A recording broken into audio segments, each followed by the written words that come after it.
अब हम देखते हैं कि स्वतंत्र निदेशक की भूमिका क्या होती है, यानी रोल ऑफ इंडिपेंडेंट डायरेक्टर्स।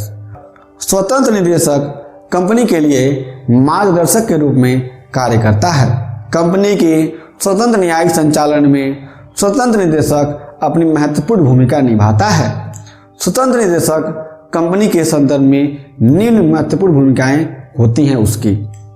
स्वतंत्र निदेशक की कंपनी के संदर्भ में निम्न महत्वपूर्ण भूमिकाएं होती हैं। अब कौन कौन सी होती हैं उसको हम जान लेते हैं।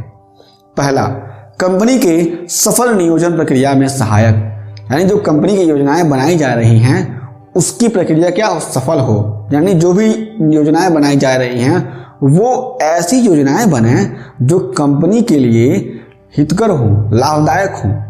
दूसरा, जोखिम प्रबंधन, कंपनी की नियुक्तियों सहित अन्य मुद्दों पर निदेशक मंडल से विचार विमर्श कर उन्हें स्वतंत्र रूप से उचित सलाह देना।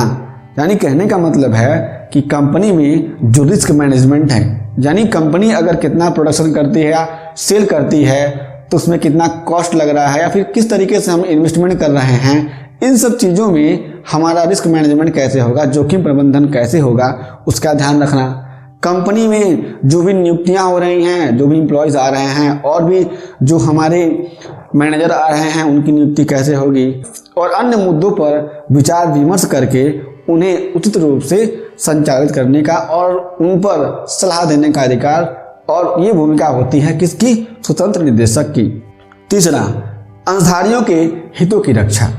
हमने पहले ही पढ़ा है कि जो स्वतंत्र निदेशक होता है उस पर कंपनी का किसी प्रकार से दबाव नहीं होता है, तो उसकी नियुक्ति इसीलिए होती है कि जो भी अंशधारी हैं उनके हितों की रक्षा हो सके, उन्हें फ्रॉड में ना फंसाया जा सके कि आपको शेयर दे दिया। चौथा, कंपनी के उद्देश्यों के आधार पर निदेशक मंडल की बैठकों में स्वतंत्र रूप से बैठकों की निगरानी करना एवं सहमति देना। यानी जब कभी भी कंपनी के उद्देश्यों के आधार पर, उद्देश्य कहाँ होते हैं? हमारे पार्षद सीमा नियम में होते हैं। तो जब कभी भी कंपनी के उद्देश्यों के आधार पर निदेशक मंडल यानी बोर्ड ऑफ डायरेक्टर की मीटिंग होती है, तब उन बैठकों में स्वतंत्र निदेशक क्या करता है? उन बैठकों की निगरानी करता है कि किस तरीके से बैठकें हो रही हैं और किस तरीके से निर्णय लिए जा रहे हैं, और उसमें अपनी सहमति देना। यानी कहने का मतलब है कि अगर उस बैठक में कुछ ऐसे निर्णय लिए जाते हैं जो कंपनी के लिए और कंपनी के शेयर होल्डर्स के लिए, राष्ट्र के लिए और अन्य चीज़ों के लिए क्या है? हितकर हैं, तभी उसमें स्वतंत्र निदेशक क्या करेगा? सहमति देगा, नहीं तो वह अपनी असहमति देगा। पांचवा, कार्यकारी निदेशकों, प्रमुख प्रबंधकीय कर्मियों एवं वरिष्ठ प्रबंधकों के पारिश्रमिक के निर्धारण में अहम भूमिका।